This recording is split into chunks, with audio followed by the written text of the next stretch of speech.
Bonjour et bienvenue. Aujourd'hui, on va s'attaquer à un des plus grands esprits de toute l'histoire de la pensée, Aristote. Il faut bien comprendre que son système, sa manière de voir les choses, a littéralement façonné notre façon de comprendre le monde.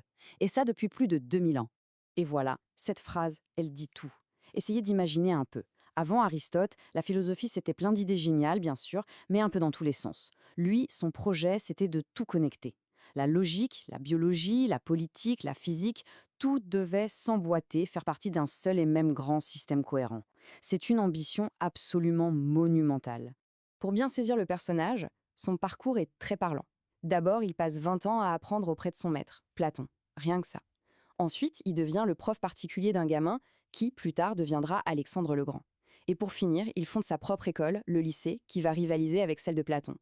On a donc affaire à un homme qui est vraiment au cœur de la pensée et du pouvoir de son époque. Alors, entrons dans le vif du sujet. Quand on dit qu'il a créé le premier système, qu'est-ce que ça veut dire concrètement? Eh bien, ça veut dire qu'Aristote, ce n'était pas juste un penseur de plus, c'était un véritable architecte de la connaissance. Et cette image d'architecte, on la voit très bien dans son école, le lycée. Ce n'était pas juste un maître qui parlait et des élèves qui écoutaient. Non, non.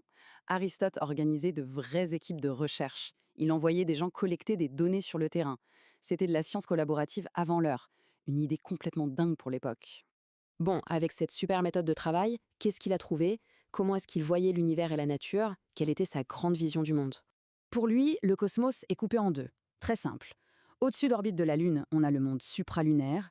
Là-haut, tout est parfait, éternel, les planètes bougent en décrivant des cercles parfaits. Et puis en dessous, il y a notre monde, le monde sublunaire. C'est le nôtre, celui du changement, de la naissance, de la mort, bref, de l'imperfection. Deux mondes et donc deux physiques totalement différentes. Et même ce monde imparfait, le nôtre, il est hyper organisé. C'est ce qu'on appelle une vision téléologique, c'est-à-dire que chaque chose a un but. Les plantes, elles existent pour nourrir les animaux. Les animaux, ils existent pour servir les humains. Dans sa vision, il n'y a pas de hasard. Chaque être vivant a sa place et sa fonction bien précise dans une sorte de grande chaîne de la vie. Après avoir mis de l'ordre dans l'univers, Aristote se demande comment on peut mettre de l'ordre dans sa propre vie. Comment est-ce qu'on atteint le bonheur? Et là, sa réponse est super pratique, très concrète. Le cœur de sa morale, c'est cette fameuse idée du juste milieu. Pour lui, la vertu, ce n'est jamais un extrême, jamais. Prenons le courage, par exemple. Ce n'est pas être une tête brûlée qui fonce sans réfléchir, ça c'est l'excès. Et ce n'est pas non plus être un lâche qui fuit tout, ça c'est le défaut. Le vrai courage, c'est l'équilibre parfait entre les deux. Et pour lui, une vie bonne, c'est ça, une vie d'équilibre, qu'on trouve toujours en cherchant le milieu entre deux vices. Maintenant, il faut qu'on regarde les outils, les concepts qu'Aristote a dû inventer pour que tout son système tienne la route. Ce sont vraiment les piliers de sa métaphysique, le cœur de sa pensée. Voilà les deux questions qui le taraudent. Comment un gland peut-il devenir un chêne? Et comment est-ce qu'un morceau de marbre peut être à la fois du marbre et une statue? Pour répondre à ça, il va développer des concepts qui sont d'une puissance assez incroyable. Le premier de ces concepts, c'est la puissance. C'est tout simple en fait. Un bloc de marbre, ce n'est pas une statue, mais il a le potentiel de le devenir. Un enfant n'est pas un adulte, mais il est un adulte en puissance. La puissance, c'est tout ce qu'une chose peut devenir, tout son potentiel.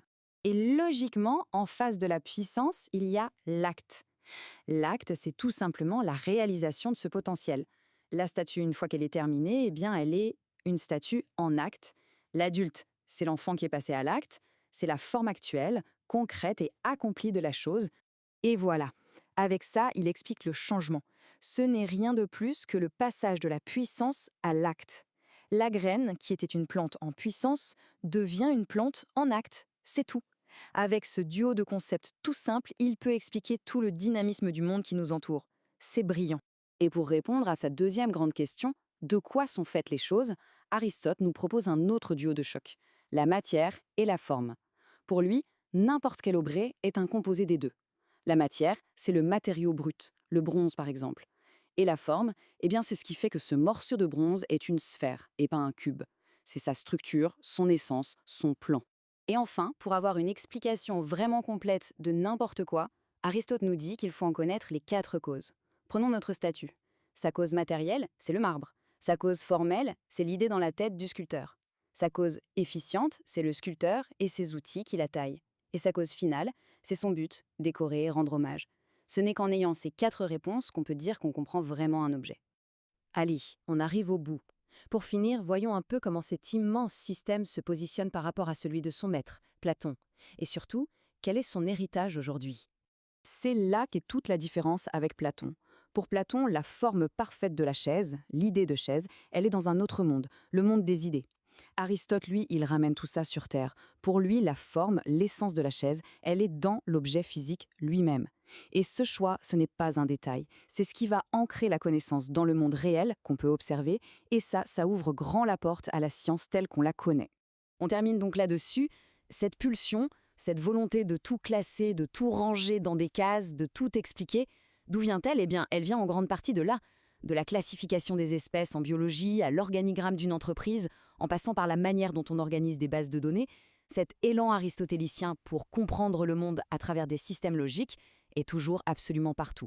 Un héritage qui, plus de 2 millénaires plus tard, est encore omniprésent